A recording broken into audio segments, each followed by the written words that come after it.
Every child needs a man to look up to. It's bigger than just being a dad.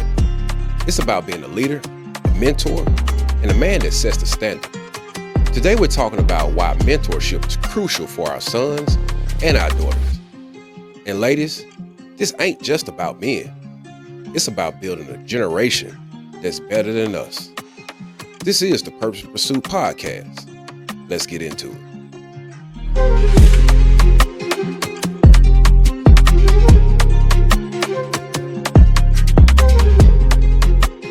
Just want to start off kind of going on a round table, just introducing ourselves. We could, I guess, start with you, Jesse. All right. Well, I'm Jesse Chisum. It's just an honor to be on here with you and here with my brothers, you know, the Soul Bishop and the Guru. So it's just a good thing to be here. So just thank you for having this platform for us, and I appreciate you. Appreciate it. Well, I'm Jerome Chisum. I'm the third and the youngest of the bunch. Going back to what he said, man, appreciate you having us. Appreciate it. Looking forward to the conversation. I want to reintroduce those two brothers. That's State Representative Jesse Chisum.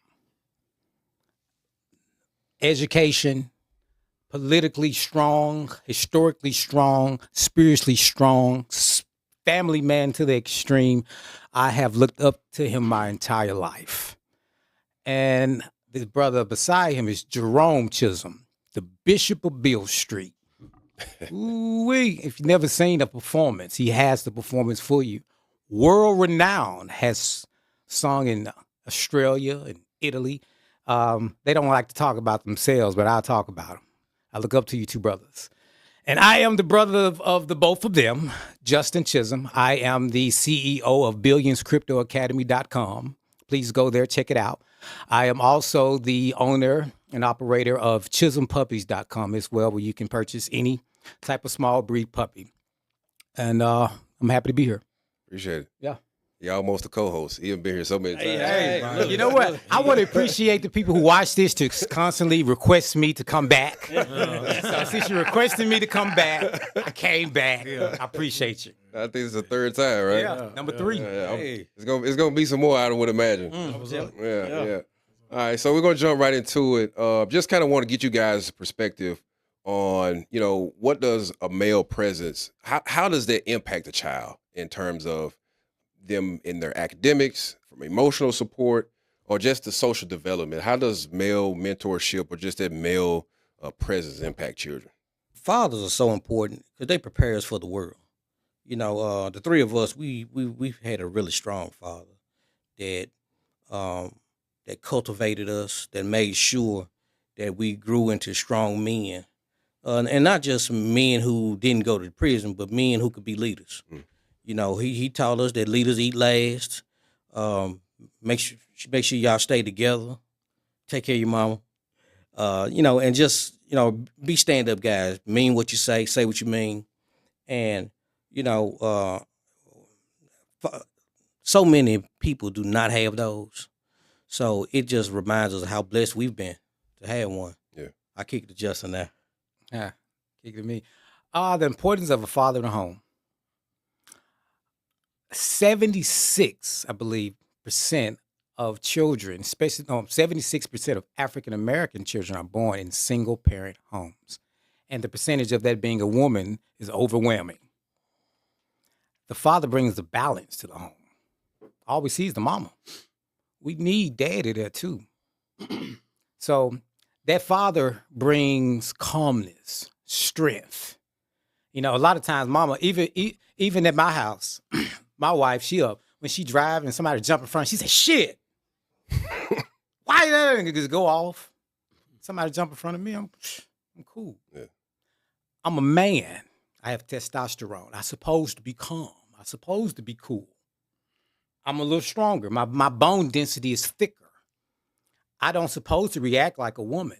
But if all we see is the reaction of the woman and the man is out wherever he is for whatever reason, and all that kid sees is the woman, regardless if it's a boy or a girl, feminine or masculine, that boy is going to act like what it sees, and it only sees the reaction of a mother. So if it's a boy, he's going to act like his mother.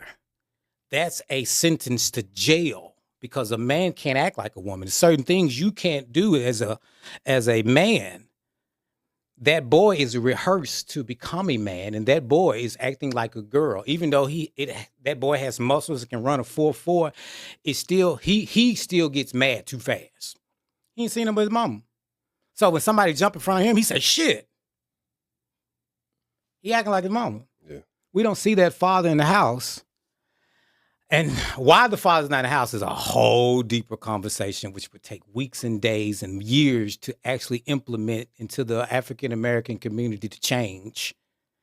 But it's a great thing we're having a conversation right now. Yeah, yeah. So let's kick it off right now. And I'm going to kick it to Jerome. Okay. Well, for me, man, Baby brother. the importance of a father for me is 100% the blueprint of what you need to go by.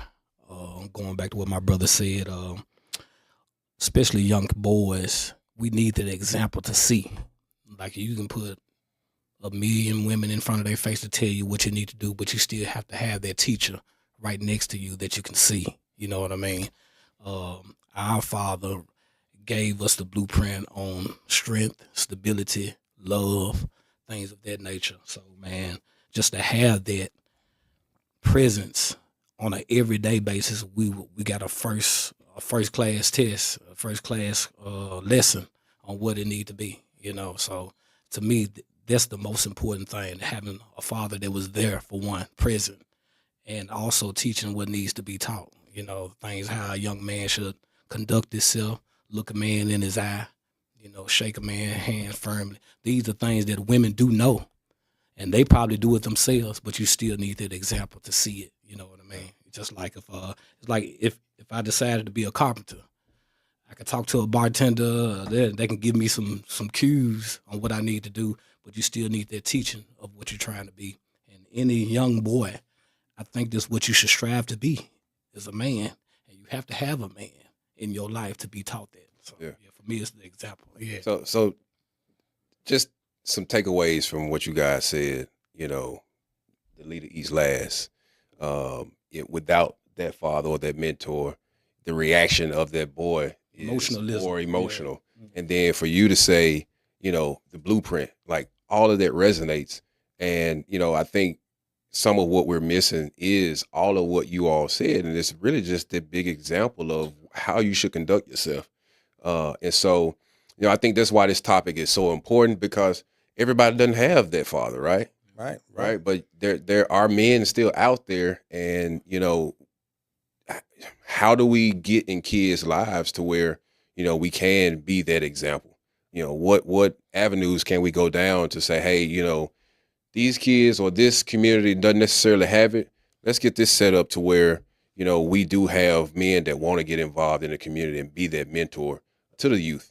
You know, because and we talk about boys too, but it goes both ways. I think the young girls need that male mentorship too as well. You know, to Justin's point, you know, without it, it's the emotional piece. You know, at the end of the day, if you don't have that balance, that mentor, that father, that gives you that balance, that emotion is going to be unregulated.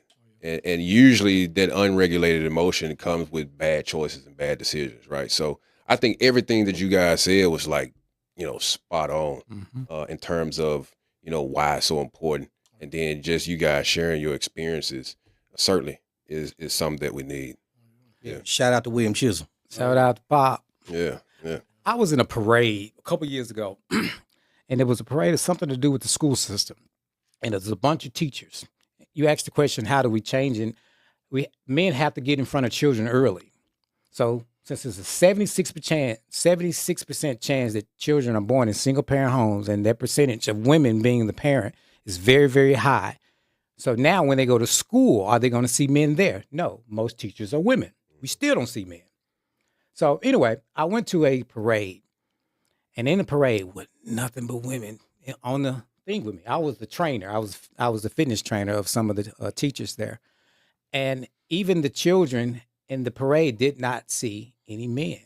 But the men that they did see were feminine men. Shout out to the feminine men. No problems with you at all. But if that's the example of men that we see early, that's what we become. And we can't sit here and act like that isn't a problem to our community. Everybody's not going to be the same, and nobody's trying to change anybody. Okay? Do you. This is your life. But with that being the example of nature, nature is the only thing that's supposed to be. Everything else is belief or what I feel. But nature is the only thing that's law. So we know by nature there is a trinity, which is man, father, and child. The man represents masculinity. The woman represents femininity. And those two energies together create life. With that being fact, and I'm only seeing a feminized man in the beginning of me even seeing a man, because dad's not at home. We'll get on that later on in this conversation, why dad's not at home. The children does not have a great example. But I will say that even with that, we still come out better than we're supposed to. But we still losing. But so, like, I mean, you said a mouthful. Which is, I think, spot on. But how do we change that? Like, how do we make it enticing for men to want to step up and be mentors? I want to say first, it starts at home. If you have children, the best thing you can do for any community that you're a part of is start at home. I believe if the children that we are raising ourselves are taught the right things, they could be an inspiration to their peers, because we always say children are the what? Future. Well, we need to work on the future at all costs. I think strong men like ourselves, including us all, need to be a part of something that's dealing with youth in some kind of capacity. I get a chance to do it through music, but even outside of music, I see different areas where I wish I was kind of trained in as good as I am in music to kind of reach them and touch them. That's why I like the conglomerate of black men that we have right now, because you're strong in some areas that I might not know anything about that could reach this young kid, some experiences that could reach this young kid that I may know nothing about, So I believe it needs to start at home first. And what you do right at home, it does leak over to your street, your block, your community, your neighborhood, your city, your state, and all over the country. What happens when because you're right, it does start at home, but so many of our homes, as Justin talked about, the man's not there. Right. So how do we even, because that's an obstacle. Right. So how do we even get to a point to where it's enticing enough to where you're like, hey, this, I know this is the situation, right, but here's usually the outcome from the situation. It's not an end all be all. It's right, probably not going to end up like this for some of us, but statistics show that most of the time it may end up in a situation where someone may end up in jail, end up in debt, making a mistake because that emotional regulation wasn't there, that logic wasn't there. But how do we get to a point to where, hey, it's okay to have your children go to a mentorship program? Or how do we introduce that? Like, how do we get there? Because yes, it should be like that, but it's not. Yeah. But how do we start to get there? I'm gonna piggyback off Jerome a little bit. Of course, all things start at home. To your point, there are a lot of men who are missing out of these homes. So as men, we also have to encourage the men around us to make sure they're in their children's lives. A lot of times we look out of the window to see what the solution is, but the actual solution is in the mirror. All to Jerome's point again, and Justin's point. For those children who are in fatherless homes and in places where there are no male role models, we do need to get more involved in where children are. We have to be in the schools. We have to be, we're getting close to summertime now. Some of these summer programs, our presence need to be felt there. We need to be seen because a lot of times it doesn't take as much involvement as a lot of people think it does. Because it's not an uncommon thing where there's a kid that you spoke to at something, and years later you show up again, they remember you. So let's be encouraged to know that some of those small hits that we do, they're not in vain. But we had to continue to do those things. Yeah. When planting a seed is what I gathered from that. And it took me back to a conversation I had with my little cousin. I think maybe she was about, I don't know, 12, 13, 14. And, she's learning, she's growing up. And I looked over and I was like, hey, little girls don't have their legs open to cross their legs. And I'm talking to that point, maybe 5, 6, 7 years later, she remembered that. Yeah. And she called it out. And now that's stuck in her head. So, yeah, we have to plant those seeds. Mm-hmm. And it may not, there ain't many things that's planted in the ground that grows like that, right? So we plant the seed, we hope that it's on fertile ground, and then we pray and hope that somebody comes and nurtures it, So, but certainly, that's the big thing that I took from that is just, let's plant the seed. That's the smallest thing that we can do is plant that seed. But it kind of wanted to shift a little bit. What's one thing that a father or a mentor did in you guys' lives that made an impact on your life? My dad showed us how to work. Work. He showed us how to work, how to use our hands, use our grass every year. Yeah. So where it get grow? Every year. He over-fertilized the grass. We wonder why our grass grows way faster than everybody else. It's Monday. Y'all go out there and cut the grass. Wednesday come. Y'all got to cut the grass. We like, bruh. Yeah. That's funny. and he took us with us, though. Yeah. You know what I'm saying? Mm-hmm. He wasn't a guy to just work 20-hour days and we like, okay, Dad's home. Dad was like, y'all hop in the truck. Come on, boys. I'm about to go to work. Come on with me. Yeah. We first hand with it, man. You know what I'm saying? Yeah. So. And we got to see him work 60, 70 hours weeks. But we was there with him. But, we were blessed in another way where our father was an entrepreneur. Mm-hmm. Yeah. Most people at the job, you can't take kids with you. Oh yeah. So, but Dad, he and his brothers, they worked together so well. We had so many role models, if you will. We had our father. We spent a lot of time with our granddad, and we had 9. My father, he had 9 brothers. Mm-hmm. He was the oldest of 9 brothers. So, and none of them were jailbirds. None of them were lazy guys. All of them were entrepreneurs. All of them worked hard. And all of them gave us something we could look up to.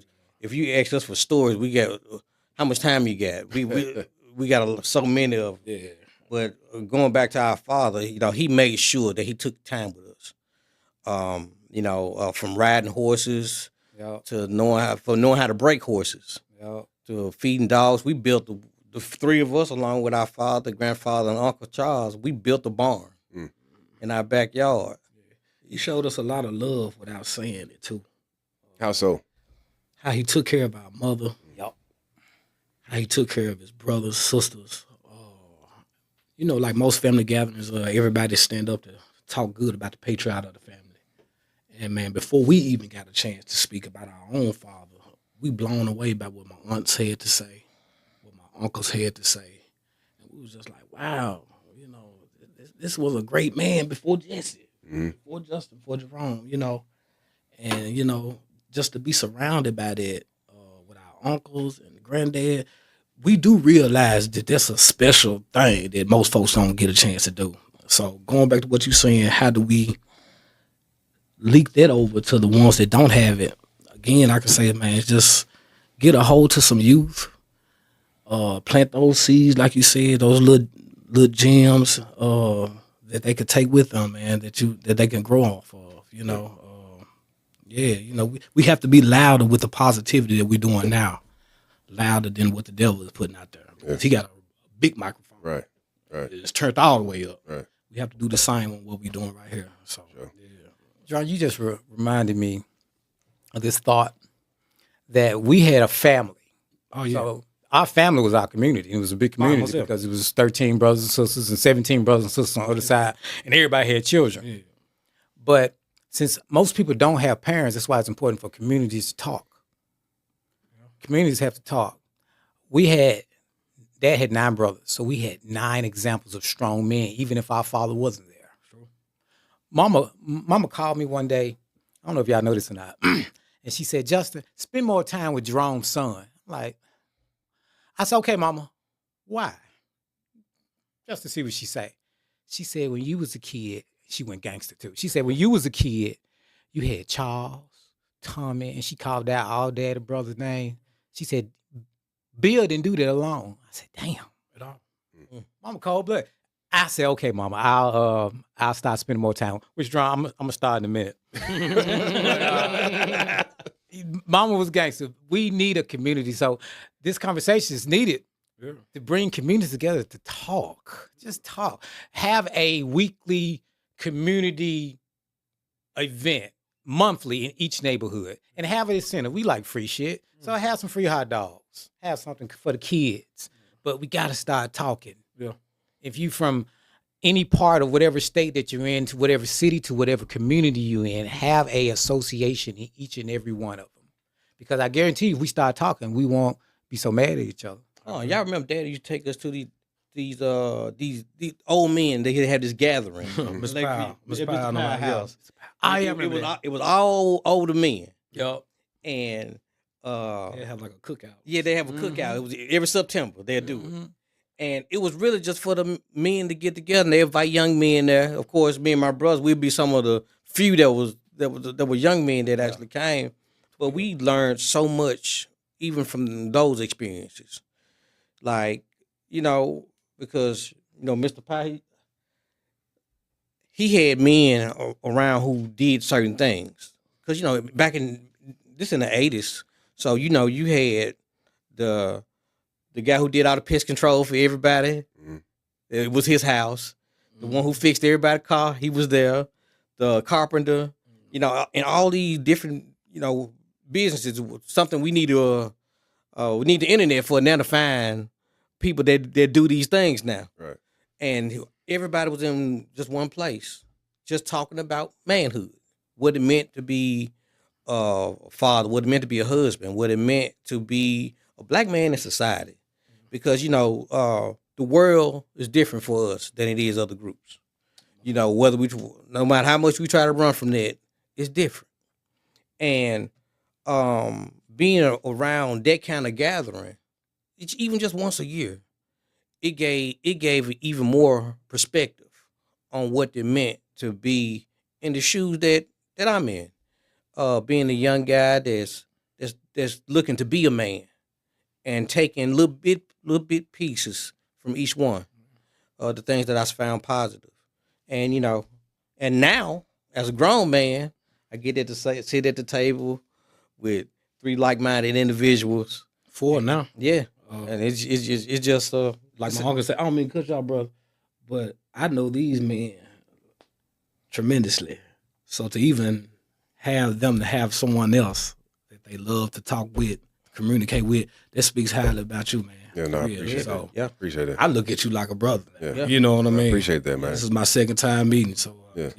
Yeah, because we was always taught to stick together, and we These guys don't have friends. I probably have more friends than they probably ever Mad had. y'all for having friends. Yeah, I said that last time.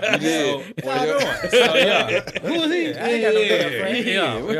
Yeah. So, But you know what? That's why gangs so popular, because we ain't got friends, we ain't got families. So True. I'm gonna go to this gang and get my friend. Yeah. And not to say even gangs are Right, bad. right. They got a bad reputation, but sometimes gangs help neighborhoods. And gangs started as the protectors of neighborhoods. We need gangs. That was supposed to be about. they got bastardized over the years. Yeah. Man, with music and symbolisms and all types of things. It's funny that the guy that even started gangs, Larry Hoover, how he speak of how he wanted gangs to be in the beginning is not what it is right now. So to all the gang members, look up the history of gangs and what they supposed to represent. If you're on negativity,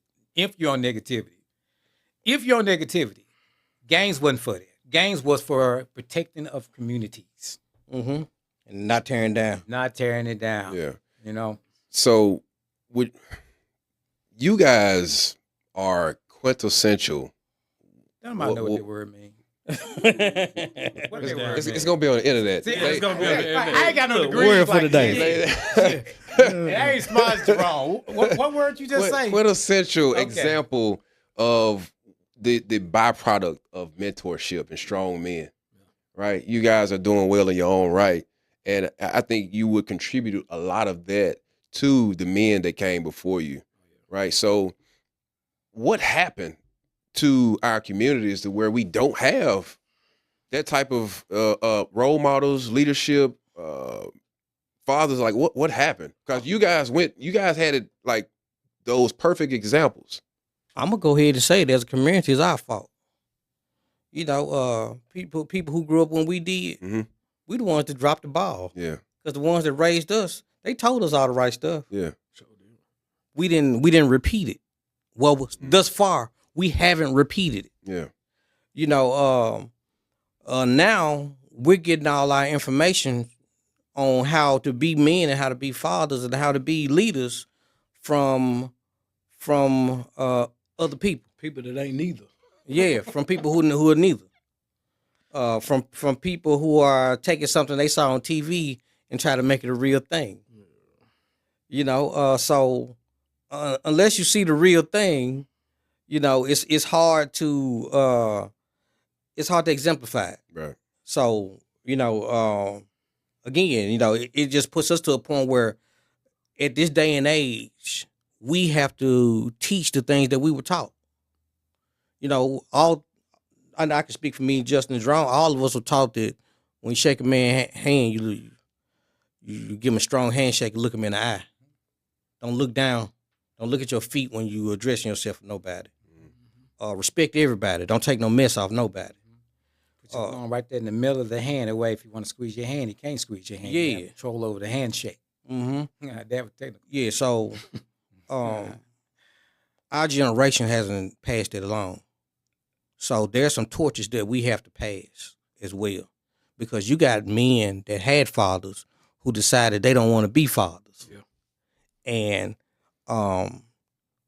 those people gonna have to step up. You know, regardless of relationship with whoever and whatever, you know. Right. But you know, we got a job to do here. And just simple as that. We got to do it. Yeah. I think, man, sometimes to change stuff, we just gotta own it. Like, I mean, to your point, we dropped the ball. We may have ideas, we may have thoughts, but at the end of the day, at what point are we going to pivot and say, we dropped the ball? I realize that we have an issue. We need to pivot and actually do something about it. You know, so it starts with that self-accountability, you know?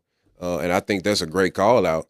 You know, it's not always somebody else's fault. You know, it's really not. We can always point at somebody else that did this and that to us, and that's why we behind in this. But at the end of the day, you know, we got our own minds, we got our own bodies, and so we can go get our own information. And this right here, if somebody sees this, you have no excuse because the seed is being planted right now. We're talking about it. Absolutely. Right? Oh, yeah. We're talking about it. So now it's being talked about. What are they going to do about it? Yeah, absolutely. Because everyone is self-made. Yes. Only successful people willing to admit it. Yeah. So what is this generation? Generation X was a generation before us. I think Z. Are we Z? I'm millennials. I caught the tail end of a Generation X. Yeah, Generation, about to say, okay, we so millennials. Generation X bought more houses. Generation X made more money than any other generation. Okay, now this is also the generation that came up during the industrial process where Ford now making cars and we go into these factory jobs. Slavery is now over. Are you talking about baby boomers? Baby boomers, yeah, that's what they are. Baby boomers. The baby boomers bought the more houses. That was our parents. Yeah. Right. Yeah. So our parents created us, and we the ones ain't in the house. Okay, so these baby boomers, these are the first men that went to work and left home. Okay, I got to remember my point. Those are the first ones that left the home. So now that the man is at the house, and now we're blessed enough to have a father who was an entrepreneur. He came home when he wanted to, and when he was at work, he took us with us. But most of these fathers did not have entrepreneur as a father. They had a 9-to-5 worker. So this 9-to-5 worker is out of the house 5 days a week for 10 hours a day, and he still want to go out, etc. Dog tired when he get That was that generation. And since technically the man went in the house like it used to be, the generation behind that, they weren't in the house at all. The reason I'm bringing this up because I want to shine light on how we got here. Mm-hmm. The slow process that it took for men to not even want to go home. Because I'm winning out here. Yeah, well, it's not even a slow process. It was fast. When Dad was born in 1944, 80% fathers was at home.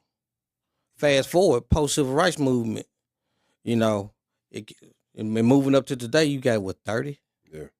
Man, and the question does become, what happened? Right. Of course, so many things happen. So because you got hit everywhere. yeah, you got the welfare system. Ooh-wee. That did a huge number right there. It was either starve or keep the family together. Which one you want to do? Right. Black man, you ain't getting no job now. We ain't hiring you. And we gonna give the woman some money to be able to take care of the food, but you can't be here with them. So it put a lot of families in dilemmas where it was like, what do we do? Do we eat or do we stay together? Right. Massive consolation, everything. And something like that, what do you think happened to the confidence in you as a man from the rest of your family?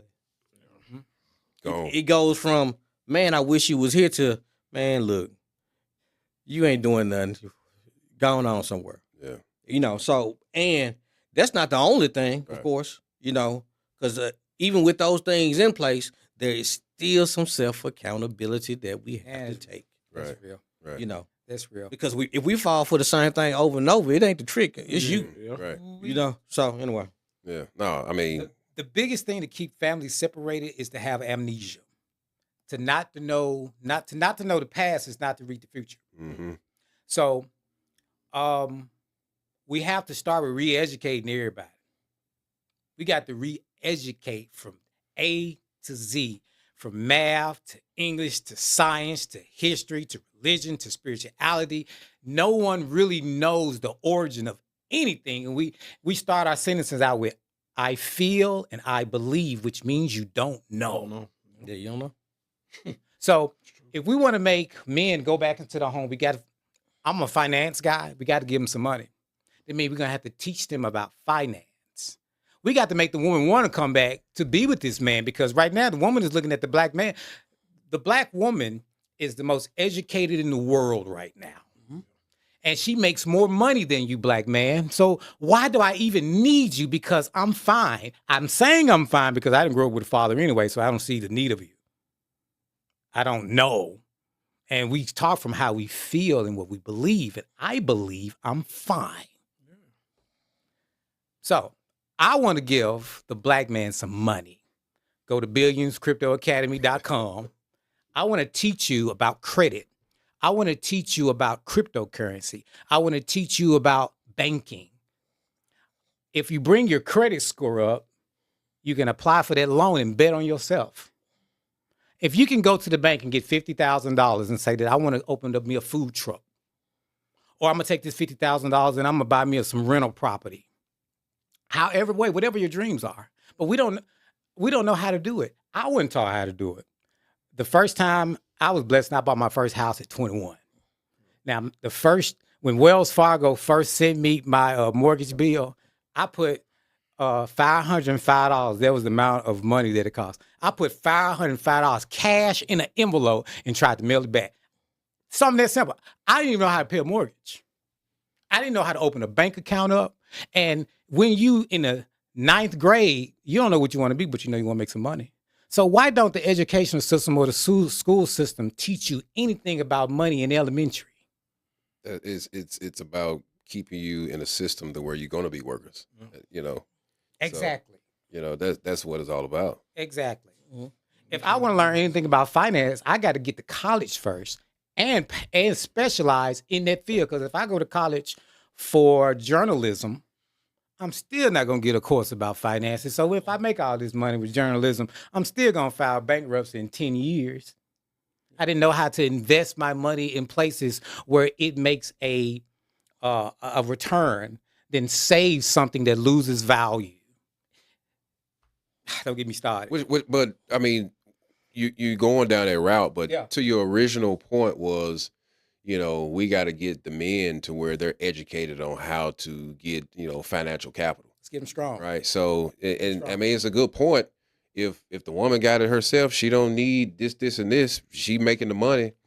Why do I necessarily need a man? And to your point again, you know, it wasn't no man in the house when I was growing up. So why do I've seen mom do it. I'm doing it. I got mine. I'm good. Right. So we got to make it enticing. Yeah. For the woman, right? So why do the woman need the man?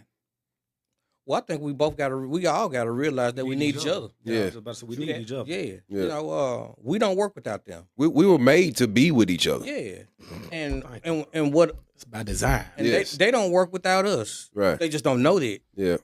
You know, I saw this disturbing statistic. Justin, he's the stats guy, but 70% of divorces are initiated by the women now. hmm You know, It goes up when they're educated too. yes, of course, Yeah. of course. I think we got big eye watching other people Mhm. in other communities and watching TV, and we said, "Hey, this could work for me too." Well, just because they got to the finish line their way, I'm gonna use one of Daddy's term. Just because you can don't mean you're supposed to. Yeah. Yeah, you can make it on your own. You can, but why you want to do all that, though? Right. You know, it's easier if we together. Right. You know, both of these guys, they've been married longer than me, but I found it, even myself being married now, it's a cheat code. You know, putting your resources together, putting your minds together, working together. You know, that's a powerful thing. You know, that's why It's church. that's why when the devil came, and by the way, the devil and God both use people. So Right. yeah. For sure. Yeah. So, you know, the devil, especially in black communities, have attacked the family. It attacks the family first. Yeah. If I destroy your family, I can take your finance. That's easy. Matter of fact, you said something. What was the driving force for the civil rights movement? Man, the driving force for the civil rights movement was the families and the churches. Wasn't single brothers or single women. Yeah, but since that time, both of them have taken federal dollars. Yeah. Now you're talking. It's going somewhere now. So, it's watered down our strongholds that's been needed. Yeah. So families are so important. Right. You know, staying together. You know, let's be honest. The dating pool got pee in it. Yeah. You know, okay, and you know, so you have a lot of people. You know, they look at other things and think the grass is green on the other side, and it might be right, but we all know grass usually greener when you water it. Yeah. If you be careful, Well, at least know how to take care of if you it. take care of Yeah. whatever you take care of, it will grow. And as a people, as families, as men, we have to cultivate everything and everybody around us. Yeah. Because as head of households, we are responsible for what happens there. So if somebody go over your house and it's junky, they're gonna look at the woman with you and say, "Hey, she sure need to clean this place up." But if there's a pink slip on the door, they're gonna say, "Ah, she need to leave him. Yeah. He need to get it together." Right. And you know, a lot of us have gotten away from those traditional roles, but society still judge by 'em. Mhm. We still judge by them, even though we don't prescribe to them a lot of times.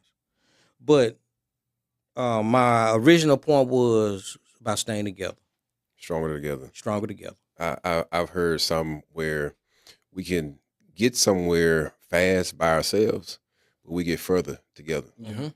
You know, so you need a team. And to their point, families, that's the number one team. You know, it teaches you how to be together. It teaches you how to rely on one another.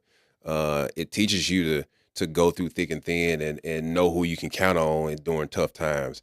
And then to the point of having the man and the woman there, it gives you that balance. Mhm. But when you got it broken, like you're gonna be missing some pieces as you like build your foundation.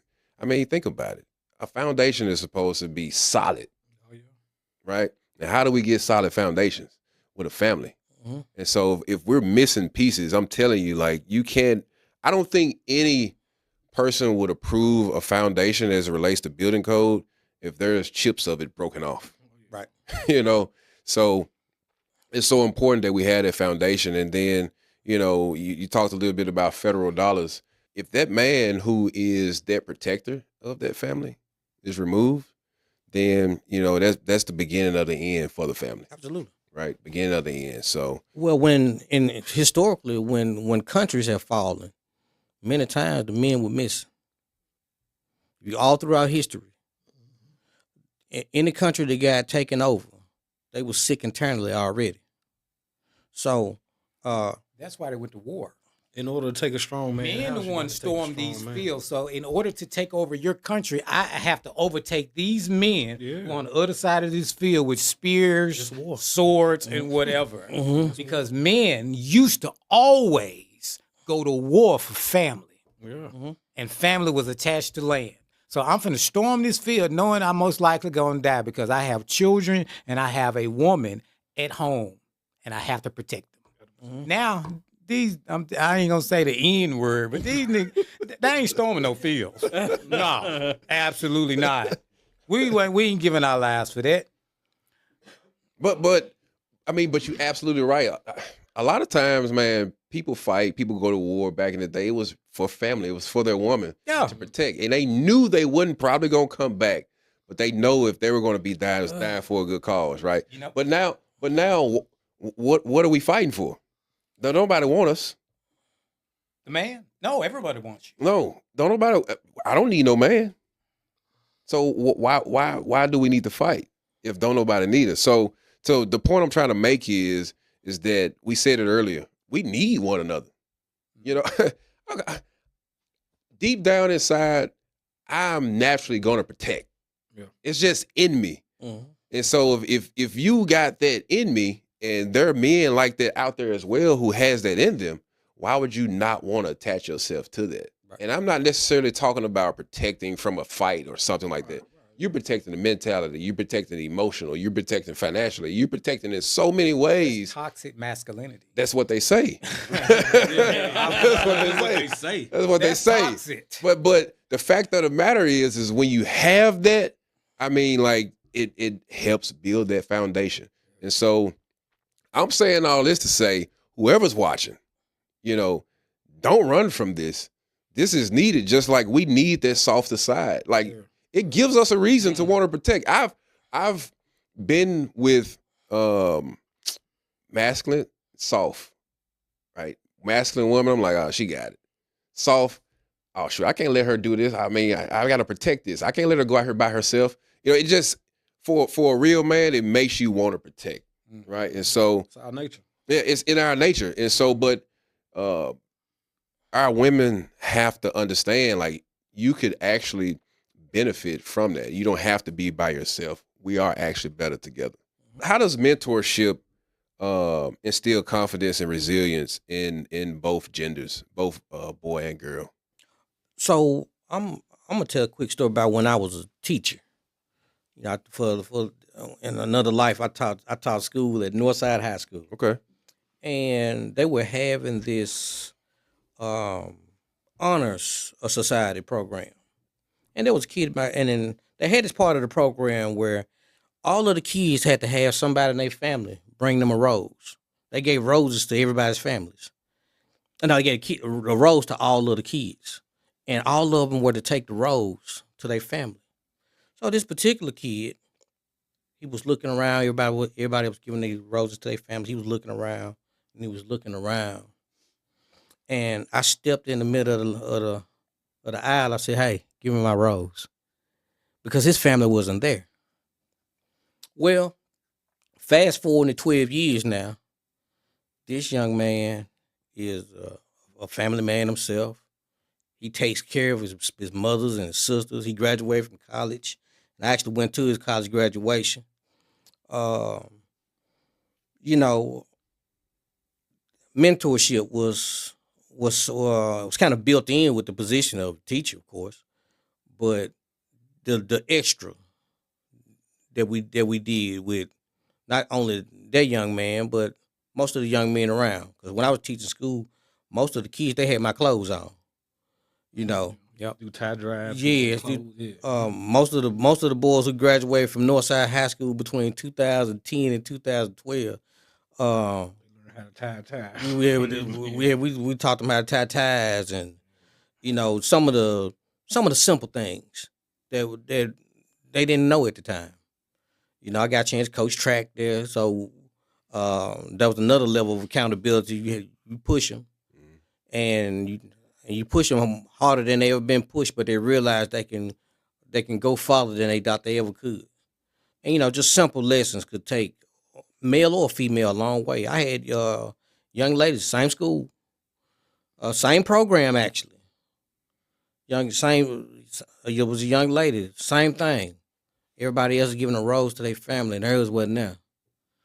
So I stepped in the aisle again, giving my rose. Yeah. Because to let them know that, hey, you are not without family. In this particular moment, I'm your family, and we're gonna make sure you get to the finish line. And both of those young people, well, they're not really young people now; they 30 something now. Yeah. But they're really strong now, and I'm not sure whether or not that particular moment had any impact, but a combination of situation where somebody steps up, I think it does have a lasting effect. No, absolutely. Yeah. That was rare though, because you was a strong black man in a school system. And I said earlier that most teachers that's men, and most teachers not men. Back in the day, there were some men though. Yeah, I had Oh yeah. Yeah, Way more when my we was pops in was a teacher. True. Yeah, I can think back to being in grade school. I mean, I've seen, not now though. Yeah. Oh, yeah. So yeah, it's difficult. Yeah. It's difficult. Yeah. Because back when we were in grade school, You could discipline the them rules kids. were different. Yeah, you could actually step up and hold people accountable. Right. Then. Paddle. Yeah, That's what he meant. yeah. That's what he meant. One thing about a man operates off of fear. Like my son, The respect. he gonna go off if he don't know that ain't no discipline gonna be done if he do this. At a certain age, I said, "Ooh, I'm taller than mama. I run faster than mama. Yeah. Whoopers don't Maybe hurt that I much could take her." No, Now, I no. was wrong, but I thought about it. Yeah. Well, we knew Dad would come home. Yeah, we so- knew that too. See, that came later though. That 12, 13-year-old kid who started to bench press and run fast. I'm like, I'm taller than mama. She can't move like me either. Dad gonna be home 4:00 though. So Tuck your tail in now. Yeah. I ain't ready for him yet. Yeah. But now women are in the predicament where they got to be the nurturer and they got to be the disciplinary. Oh yeah. And, but Too much work. and even when you the nurture in a disciplinary as the woman, and I'm not saying she shouldn't discipline, but typically, unless she's emotionally intelligent, she will let no, not necessarily that. If it was just her, Right. she would let that just cool off some, Okay. Yeah. right? Let it cool off, and then discipline, because you don't really want to discipline a youth while you're upset. And I take the same approach with with my daughters. I don't ever discipline when I'm emotionally charged. Right. It may be a day later before and then, which is why the man is so important, which is why we need to be together. My approach is, let's talk about it. Let's talk about what we did. Mm-hmm. Not why you do this, come over here, let me get you. Yeah. And let's talk about what we did, what should we have done, and how do we move forward to where this doesn't happen again. These are literal disciplinary conversations that I'm having, but it's from a man's point of view, and when a man speaks, it just hit different. I was just about to say that my daughter's 6 years old, so I've never really had to spank her or whoop her. My word is enough. If she knows I'm disappointed, man, it's all over her face. Like, I'm so sorry, Daddy. And I'm like, baby, I'm disappointed in you on that. Yeah. You broke your dad heart. You do what your mother say. Yeah. A man's voice, your presence, like you said, man, it ain't all got to be about no. You know what I'm saying? If it's, your presence alone adds strength. You know what I mean? Stability. It's power and say, you know what, I'm gonna tell your dad when you get home. Ooh, man. Oh shit. That was the scariest words of our life. It's power in I'm gonna that. tell your dad about this. Oh Lord, mama, make it. To that woman who say you don't need a man, ain't nothing more powerful than you say, you know what, I'm gonna tell your dad when you get home. I'm reminded of a story. I ain't gonna tell it all, but I did something stupid in elementary. Me and Justin got dropped off at school together in Lakeview. What you do? I did a dumb gesture to our mother. Oh yeah. Ooh-wee. Justin said, "Mama saw that." Ooh-wee. I said, "No, she didn't." He threw a finger side up. Yeah. Hold on, and check this out now. Mama thought about it like maybe 2 days afterwards. I think it was like a day or two after. We got home, so I'm still remember what my brother said. Mama saw that. She saw that, bro. So I come in the house, look, Mama had said, "Oh, I'm cool." Man, that's a true story. Mother cooking in front of the stove. Yo. I give Mama a hug. I said, Mom, I love you. Mama said, oh, that's what I remember. And my heart dropped to the floor. And I knew that's what she was talking about. Get a belt. And man, my dad was in the room once when she said it. She said, when I dropped you off at school the other day, you threw a finger sign to me. And I heard my dad say, what? What? Man, you talking about a fear as a child that I've never felt before, just to hear my dad say, what? He didn't do that. He did. He did. Yeah. Sit right beside. Man, that was the worst whooping I ever had in my life. And I didn't get a lot of whoopings. Matter of fact, they got a lot of whoopings that should have went to me. You know, I don't know what it is when you the youngest, trying to get a little pain. Yeah. Mom and dad a little older, so they ain't had to step in them. They dropped the ball in that last. Man, but look, man, just like you said, man, the presence alone, man, stops a lot of BS. You know what I'm saying? I was still nervous with my mama remembering it, but not as scared, not as nervous as when my dad said, huh? What? Because I like, oh, the head of the house, he involved now. You know, so yeah, man. Just got kicked upstairs now. Yeah. But like you said, man, those are one of the most powerful things you could ever tell a young kid that does have that presence of a father around. Like we say, a lot of them don't have it. But man, I'm gonna tell your dad about this, or your dad is on the way home. Man, you make sure the grass cut like he asked it to be. Man, anything that ain't in place that you know that he gonna ask about, make sure that's done so it can make this butt whooping that you may finna get a little bit better. You know what I'm saying? And I'm gonna add this to it too. With Dad, a lot of things that we did, it was to make him proud. Yeah. You know, Mama, she proud of you. No matter you come in last place, she proud you showed up. Sure. Yeah. Oh, that's my baby. She gonna cheer for you anyway. Yeah. Dad ain't cheering unless you winning. It's true. And he prepared us for the world, because the world ain't cheering for you unless you winning. Yeah. So Daddy, you know, a lot that we did. I remember we was breaking horses. Justin Drown, they know this one. And I was breaking this horse with my dad and my Uncle Charles, and the horse railed back. So we was on it. It was close to a hill over there by Granddad's house, and I had a choice: either let the horse follow me and roll down this hill with the horse, that might kill me, or jump in this barbed wire. So I jumped in the barbed wire. It's all tangled up. I remember. And they put the saddle back on the horse and said, "Are you ready?" What horse was that? Oh, what was that crazy horse on Charles? Silver. I remember the horse though. I don't remember the name. But anyway, I was sitting in there. I wanted to make my daddy proud of me. Now, by me just getting tangled up in some barbed wire, I'm so scared I don't know what to do. Yeah. But to make my daddy proud of me, I got back on the horse. And since that time, I've been getting back on the horse, so to speak. You know, bulletproof, man. When your dad does something like that. Yeah, you know, when life hits you, get back on the horse. You know, there's a lot of life lessons that came from just that moment. So anyway, we get home, and me and my dad, we make a pact together. Like, when we get to the house, you go get in the bed, and, you know, just don't let your mama know about this. This story. Man, look. So I was a greedy kid. So when it's time to eat, Mama say it's time to eat. We come running. We falling down the steps trying to get to the. And I'm like, I ain't hungry. She was like, oh, something wrong here. So she came back. She pulled back the sheets. You know, it looked like a murder scene. Mm-hmm. So all I could hear in the kitchen, "You gonna kill the boy? He trying to make you proud." Da, da, da, da.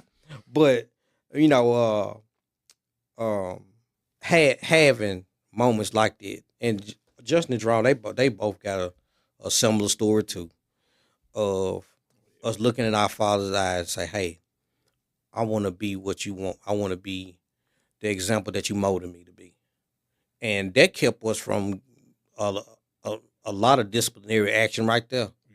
Just by the fact that he was so revered, he was so respected by us, that everything that we are in life now, we've done it trying to chase his shadow. You know, he was a legend, he was a giant, and yeah. So certainly that male leadership, that male role model, that example is important. And just listening to y'all talk about how you wanted to make him proud, or you didn't want to let him down. You know, and I think about the barbwire story. If mom was out there, she would have probably coddled and hold on, it's over, right? Never going outside. Right. You, actually, you left out some parts. Yeah. Uncle Charles really called the house to check on her. Yeah. He gave it away. Uncle Charles gave it away. I remember because he was like, "Damn, who is your mom on the phone with?" And it was Uncle Charles like, "Is Jesse all right?" And he was like, "Yeah, Jesse fine. He upstairs in bed." Okay, I was just calling checking on him. So mom was like, "Okay, what the hell wrong with my boy?" Right. Mama said she pulled back the sheets before you went downstairs. You was kind of like, scarred up, bloody, y'all. Yeah, it's just a good family. But like even that with moms, how she, the caring piece, like you need that. Oh, the piece. yin and the yang. Yeah, you need that. Even, let's just say she was out there right when it happened. Mm-hmm. She probably would've ran up, made sure he was good. Dad probably like, all right, he's good. She probably would have more likely let you get back on the horse, right? Yeah. Daddy, like, did you die? and to touch on what you just said, they were both on the same accord. Yeah. Yup. We never saw. Yup. Well, now he need to do this. Nah, baby, he need to do this. Mhm. They were a team. Yeah. Yup.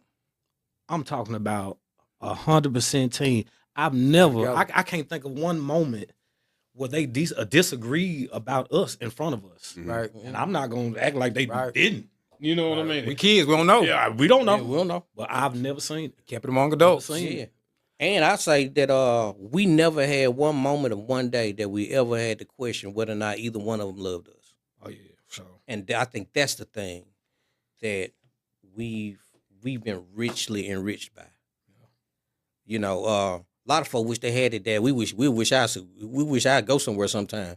Like, man, we should go somewhere sometime. Dog, he don't do no work and come home. yeah. Like, we should- day. And mom and dad used to always say this too. Did you tell your dad? Did you ask your dad?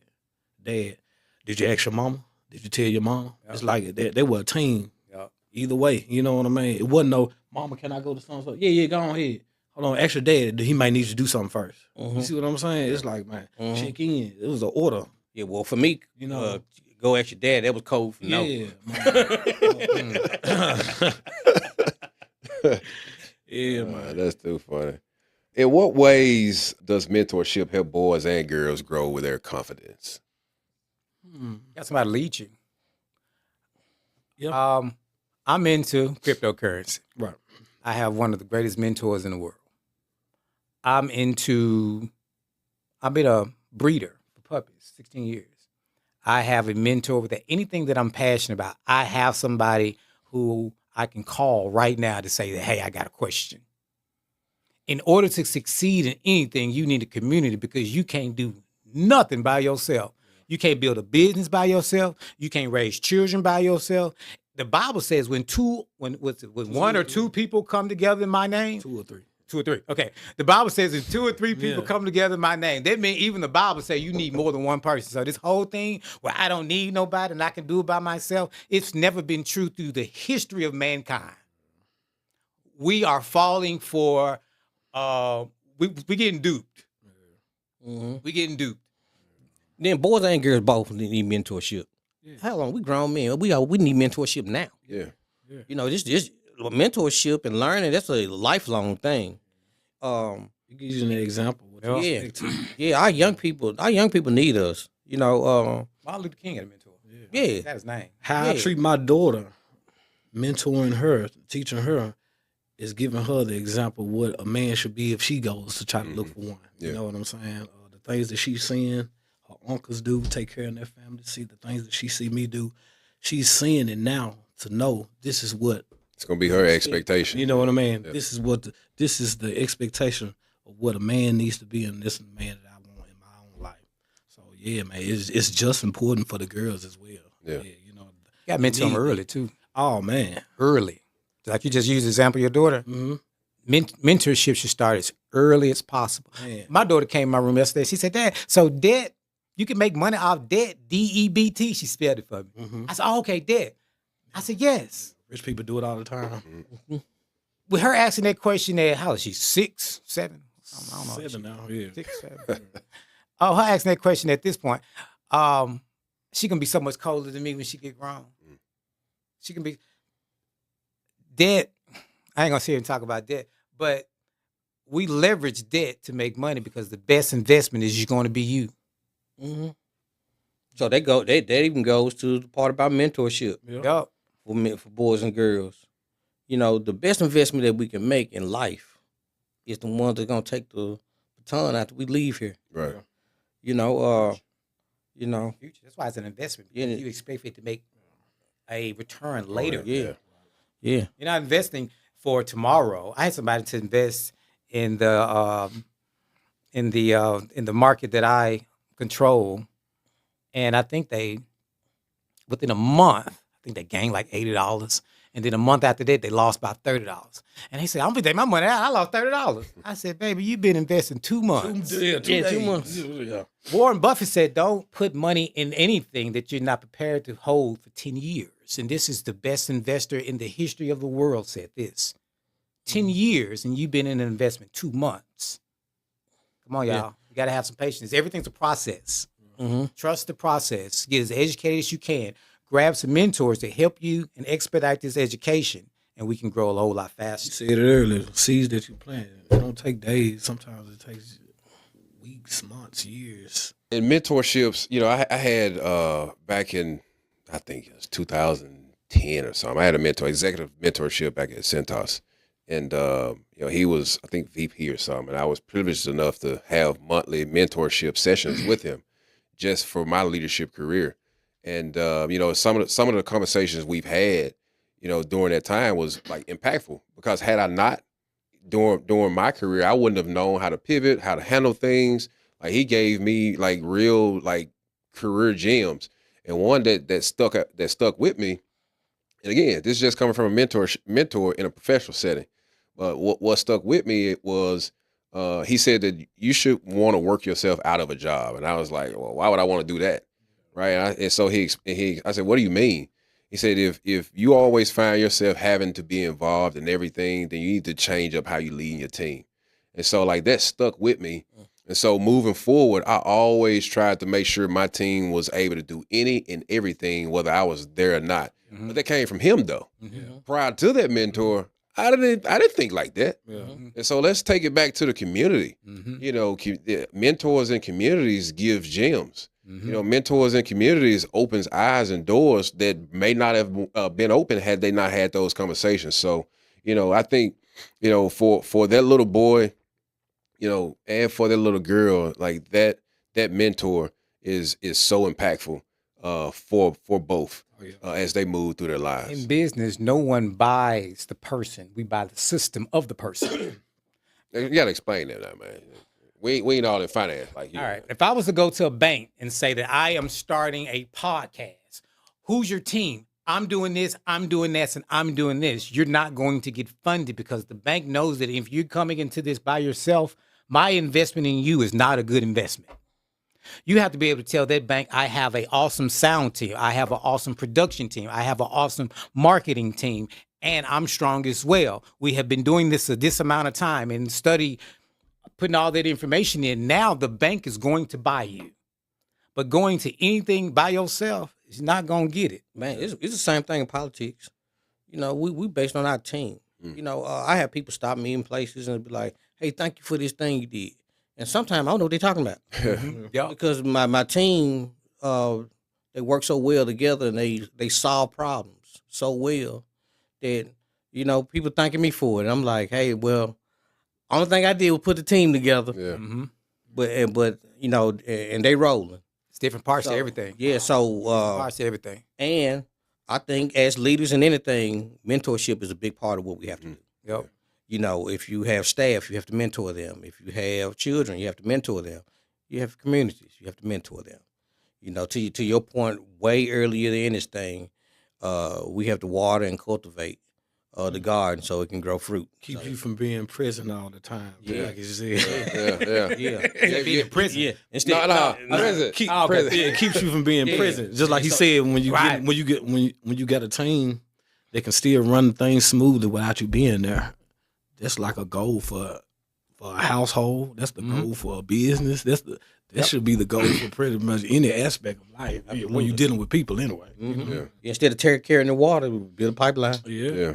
All right. So share a little bit about how non-biological men could actually help our youth in the communities? Because everybody doesn't have fathers, right? But there are men in the communities. So, like, what can we do to just encourage our men to actually get out and mentor to the youth? Well, we got to be in our communities. We have to be present. We have to be available. Even in school, of course, things are different now. But we know we have people like Dr. Yarbrough and Mr. Little, and yeah. You gotta have the heart for it too, the heart to help too. Mm-hmm. Like, it really has to be something that resonates with you inside. We can get 100 guys in the room and say, y'all, we need you to do this, but if y'all really ain't down 10 toes to do it, that's just something you just listening to that sound good. Like, you really have to have the heart to really help and to really have, should I say, the motivation to see youth and really put your hands on them and tell them what they need to know. Mm-hmm. And I think we need more of what you're doing right now is spotlighting.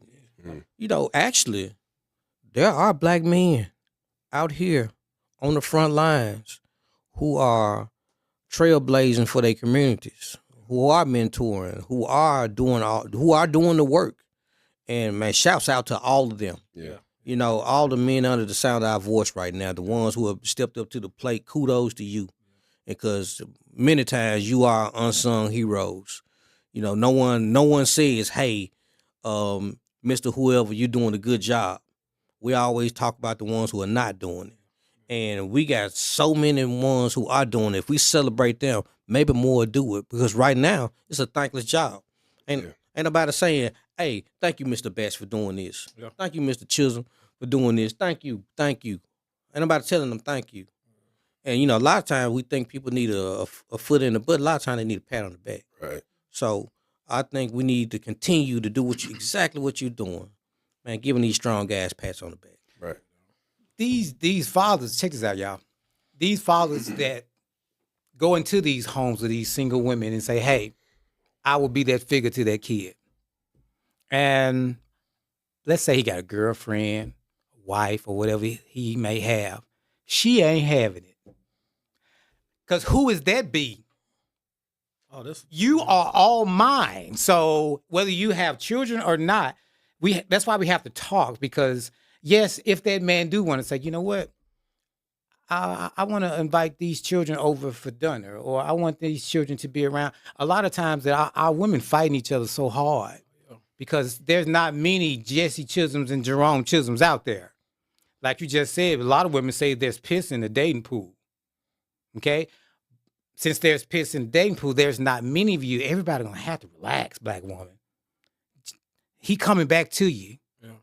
Okay?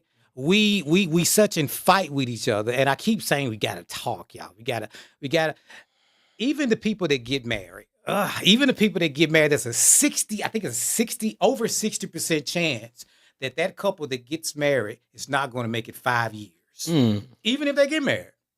So even if I did want to do things the right way, and I'm an investor, I wouldn't bet on anybody's marriage. It's 6% chance you're going to fail. I don't take those numbers. Right.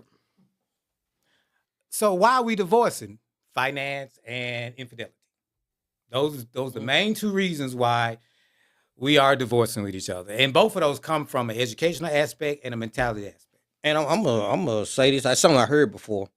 They were saying that a lot of men, they're being judged on they're being judged on their fatherhood based on how good of a husband or how good of a lover they were. I see where you're going. So in most households, the woman she controls the narrative. Mm-hmm. In most households. Okay. Yep. I'm with it. She owns the narrative. Yeah, you're right. So it's important for men and women to speak well of each other. We have to eulogize each other daily. Yeah. Our parents been married. They were married 47 years, and by us being there and seeing both sides, we knew when one of them wasn't quite right in their story. Like, yeah, I was there. Nah, that ain't really how they went. Yeah. But so many don't get that opportunity to see both sides. So you're gonna rock with who you stay with. Yeah. Which which is usually, you know, Yeah, and ladies still let these men get their sons and their daughters to be with them, even if you disagree about something that's happening in the relationship. I think that's kind of what you was finna go to, and that needs to be said too. Preach up. That needs to be said, because a lot of times we see that the dad and the mom, they're not together in the relationship as they once was, and sometimes the woman could take that. Oh well, since you not with me, you can't take little John to his baseball game like that, like he used to, or things of that nature, you know. And I think that's a stupid, silly thing. I think both sides should still allow that child to have that piece of that father that's needed, or the piece of that mother that's needed. Yeah. That kid is 50% of Both. Yeah, you know what I'm saying? so, and it took two to make it. Apparently, it's going to take two to raise. Yeah. You know, yeah. so I mean, that's a great point. Put the emotions aside. It didn't work out between y'all, but that doesn't mean it don't need to work for the kid. Right. That don't make you not a good father, Right. a good man. You know what I mean? So Yeah. So that leads me to, what role can women play in encouraging that male mentorship in our communities? I mean, they're the key. This world don't work without women. Yeah. Black woman. Yes, the world don't work without them. The nurturing, the care. Of course, men, we the seed, but the ground that is planted in, that's the woman. Your mother's your first teacher. Yeah, your mother's your first teacher, and the ground needs sunlight, it need water, it need nutrients, it need all those things so it can help push that seed up to be the plant that it's gonna be. Just from a physiological standpoint, women, they wrap the seed and they cultivate it and make it whatever it's gonna be. In our communities, they have to continue to nurture, continue to love on these girls and boys, and continue to let both the man, woman, boy, and girl know that it's gonna be all right. All three of us, we've hurt ourselves before, and we didn't want to see daddy then. We gonna run to mama because She's the nurturer. yeah, she's the nurturer, Yeah. and that hasn't changed.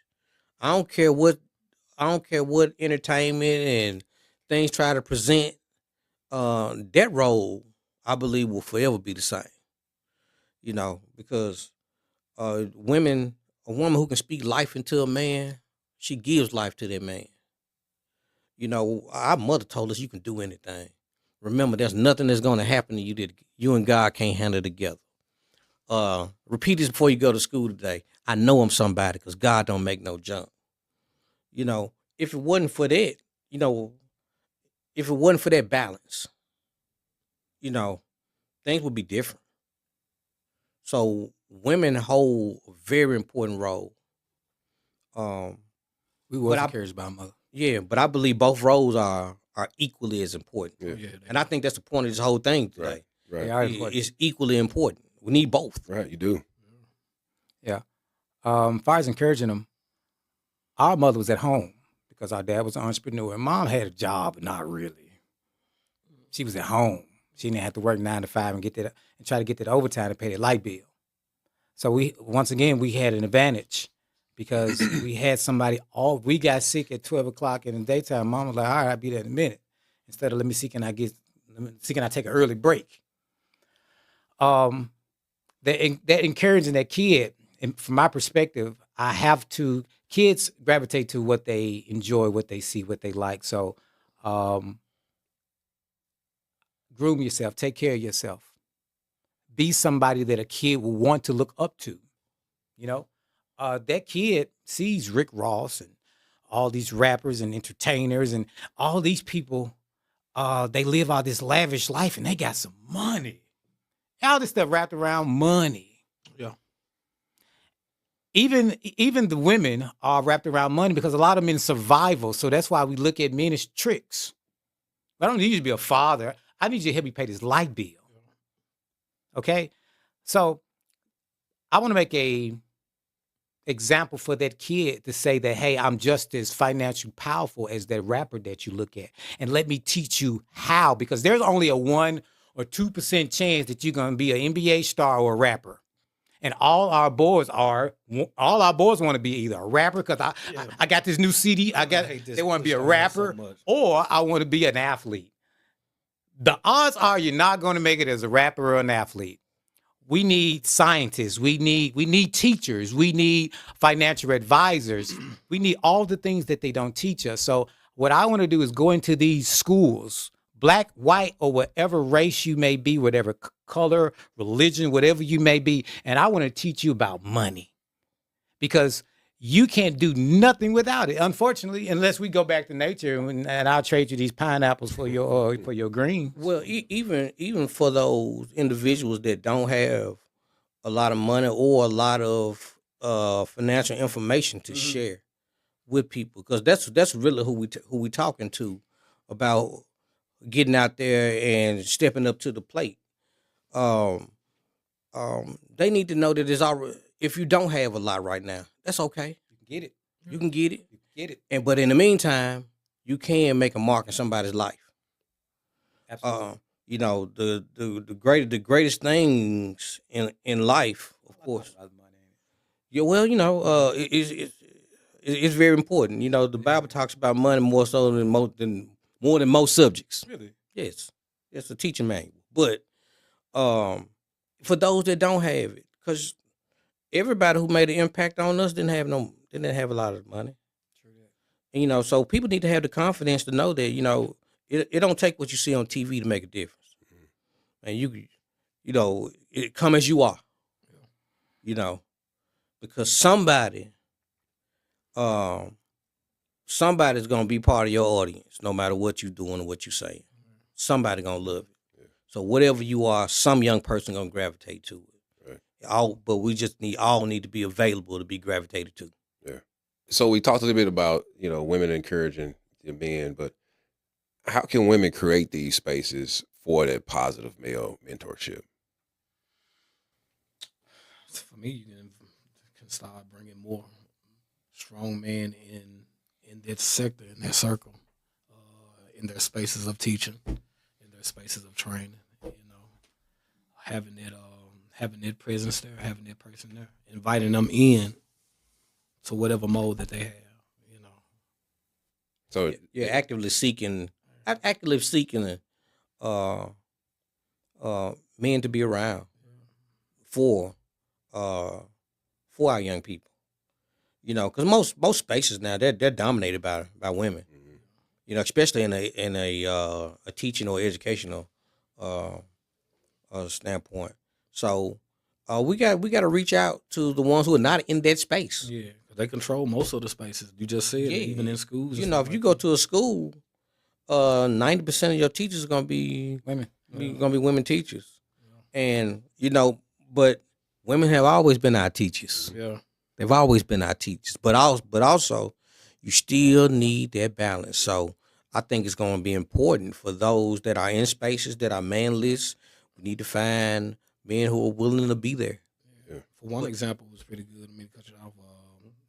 My daughter did a thing for school. They had it was called Donuts and Dads. Dads and Donuts. Are you all familiar with that? Have you ever heard of that? Yeah. Well, anyway, that's when all the students had donuts. Every dad was present. That was one of the most impactful things I've seen that the women were in charge of. That they did when it brought strong men and fathers in, even for the kids that didn't have their dads there. They was around to see other men there present. We read books to them, talk to them for a while. So things of that nature, I think that should be pushed a little bit more. Just having us in those spaces where we're normally not. Yeah. And I'm big on the power of the word. I think it's important for our men and our women with each other to speak well of each other, especially in front of the kids. Too many times we got children who have bad relationships with either their mother or father based on what the other parent told them about them. We got to take that poison out of our tongues because we poisoning our own fruit by speaking that negativity on them. They ain't got nothing to do with your breakup. Don't even know nothing about it. They don't know nothing like about it. Like we said earlier, mom and dad might not even like each other. We don't know. Yeah, we don't know. We don't know. So, but Marriage is a business more than anything. Yeah. You ain't gonna love is an emotion that comes and goes. Right. You've been married 20 years. It's been some days you want to slap the dog out of him or out of her. Don't do it if you're the he. But it's been moments, you know what I'm saying? Love is emotion that come and go, but we have a goal. We made an agreement in front of God that we're gonna do this thing together. Yeah. I'm an investor, and all investments don't go up, but that don't mean that I'm gonna stop. yeah, We get so discouraged because our feelings hurt, and now you can't see the kid anymore. I hate you. Oh yeah, yeah, come on, it's a real thing. yeah. So we got to forgive ourselves and forgive each other too. Men do that too, though. Yeah, and we got to even if you don't feel like it's true, we got to speak well of, because like for that child, that's mama, that's daddy, that's the other half of what they are. Right. So if my daddy some mess, that means half of me some mess. That's what you just told me. And they gonna grow up Yes. and look back on those Yes. things, and how are they now going to be in society, right? Yeah, if you told me my mama's some mess, you just told me half of me is a mess. Yeah. So we got to stop doing that to our children. Right. We putting them in a bad spot. We putting them in the middle of our fights. Can't do that. No, can't do it at all. Guys, I think this has been an awesome conversation. I certainly appreciate you blessing the podcast with your time. I think that we've definitely planted a lot of seeds today.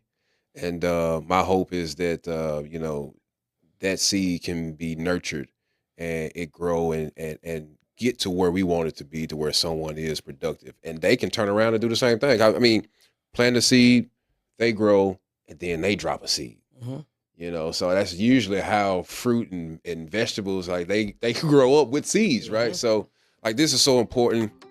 Certainly really appreciate you guys coming in, spending time, and looking forward to it in the future, okay? Absolutely. Appreciate it. Man, thank you so much.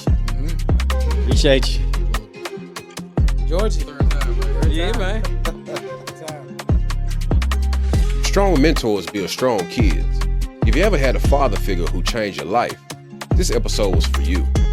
If you didn't, then that's even more reason to listen in. Hit that share button. Let's get more men in the game, and let's build our families together. See you next time on the Purpose Pursuit Podcast, where we'll be talking about strong homes, strong families, the role of fathers and mothers.